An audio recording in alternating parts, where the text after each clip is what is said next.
তো গাইস এখানে বাদামটাকে দরদরা পিষে নিয়েছি। এখানে নারকেলটাকেও সেম ভাবে, এখানে 2 প্যাকেট সুজি, এখানে 1 কিলো ময়দা, ওখানে চিনি আর এই যে সাদা তেল। আজকে আমি বানাবো ঠেকুয়া। ময়দাটাকে ঢেলে নিলাম,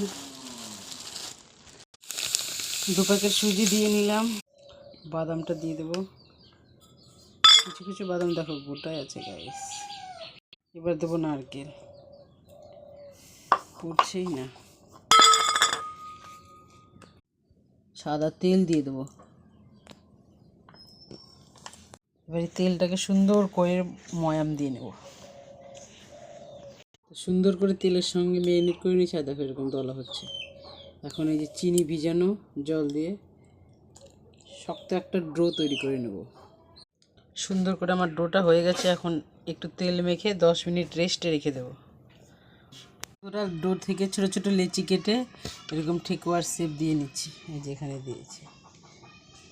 তো গাইস কড়াইতে তেল দিয়েছি, তেল গরম হয়ে গেছে সামান্য। আর এখন এই যেগুলো ভিজে নেব, অল্প অল্প গরম তেলেই দিতে হবে গাইস। ভাজা হয়ে গেছে, এবার তুলে নেব। কত সুন্দর দেখতে হয়েছে।